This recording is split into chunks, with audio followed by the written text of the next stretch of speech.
You know, for the last 2 years, we spent a lot of times indoors waiting for things to get back to normal.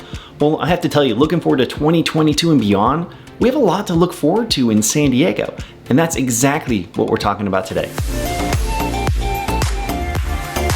My name is Dan Parker and I'm a real estate agent here in sunny San Diego, and today we're talking about all the things you can look forward to in 2022, from new developments to new master plan communities. We're going to talk about it all. And starting off, the first thing to be excited about is the opening of the new extension of the trolley line in San Diego. So this is an 11-mile extension that has been worked on for the last couple of years. For those of you that live in San Diego, you probably already know that the trolley line has been heavily criticized in the past because for the majority of San Diegans, it's completely unusable.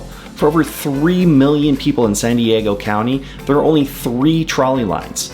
It's just nowhere near enough to get people from point A to point B. So this trolley line extension is a $2.2 billion project that was started back in 2016. And this is an extension of the Blue Line, which runs north to south, which is really where we need it to go. So it basically goes from central San Diego up 11 miles north. So that's going to go into Sorrento Valley, kind of into some higher employment areas over by UCSD, some major medical centers, and over by Westfield UTC Mall. In total, they're expecting this to increase trolley usage by 27,000 people every single day. So it's going to help people get up and down to these areas, into these higher employment areas, and it's going to be massive for anyone at UCSD to get around.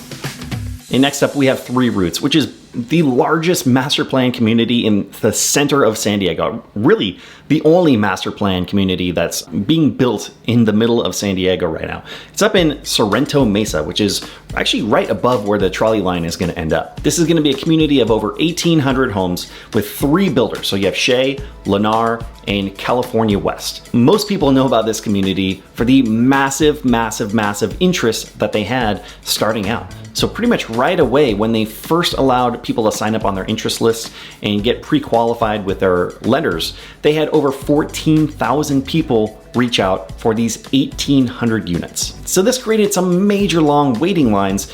For some builders, that means that you're going to wait in a line to be able to bid against other buyers.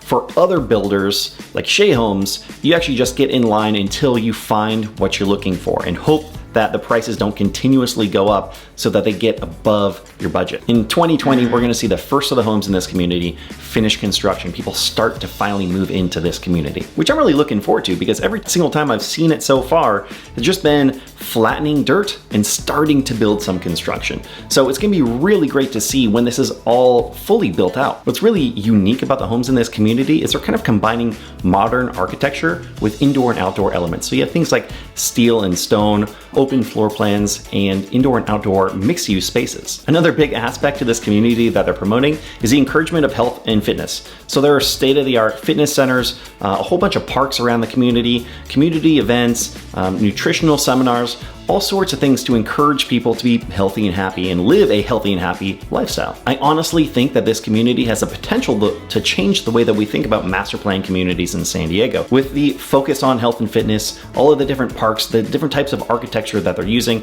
they obviously have a tremendous amount of demand for people wanting to live here. However, the reality is they're barely into the construction phase. We haven't seen all these things that they are promising, all these different parks. We haven't seen the homes built yet. It's all renderings at this point. So we have a little bit of time before we can actually truly give them that much credit. The next thing that I'm really excited about, and that we actually haven't heard about in a little while, is the new build out at Seaport Village. Now this has been a long time in the making, and to be honest, it's still a few years out from completion. For those of you that aren't familiar with Seaport Village, it basically links downtown San Diego with the bay and the Embarcadero. So this is just one aspect of San Diego, one central area that could be a major tourist destination across the US. So here's where we're at with this project. The developer that they selected to redo this 70-acre massive project has spent the last 4 years developing and refining a $2.5 billion project. And as I'm sure you can imagine, there's a lot that goes into a $2.5 million plan for construction.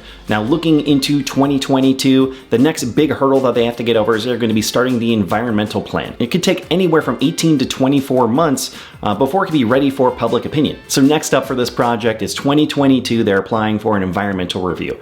Environmental review is very extensive. It can take 18 to 24 months just to be ready for public opinion and review and approval. And whenever you're building anything in San Diego by the coast, you also have to get approval from the Coastal Commission. So that's another layer of hurdles that they have to get over to be able to get all of their plans approved. So if all goes well, we can see them breaking ground and starting construction in 2025 for this massive 2 million square foot project. And the next thing we can look forward to in 2022 and beyond is more bike lanes. Now this is something that's been happening in San Diego every single year. We've been doubling the amount of bike lanes about every 2 years for the last 10 years. And you know, the reality is, why shouldn't we have more bike lanes? We have some of the best weather in the country. It'll encourage more people to ride a bike as opposed to driving. And this also helps our city reach their long-term goals for their climate action plan, which has a goal of having at least 18% of daily commuters in San Diego riding bikes as opposed to driving cars by 2035. And just last month, San Diego has designated over 120 miles of new bike lanes for this fiscal year. They also spent $1.1 million to hire 12 people where their sole job is to design new bike lanes. Now, this isn't just about future goals. The reality is, over the last 2 years, since the beginning of the pandemic, we've seen a lot more people riding and cycling outdoors. And not only that, but there's a huge uptick I've seen, especially in the last year, of people riding electric bikes. It's an easier way to get around. It extends how far out you can go. And I promise you, you're gonna see this more and more in the near future. So do yourself a favor, go out and get an electric bike. They're a lot of fun. Now, what are you most excited about or looking forward to in 2022 in San Diego? The reality is, there's a lot that I could not fit into this video, so there's no doubt I'm gonna do a part 2. And if you're looking to move to San Diego, my team and I would love to help you out. We're currently working with home buyers and sellers all over San Diego County. Thanks so much for watching. We'll see you next time.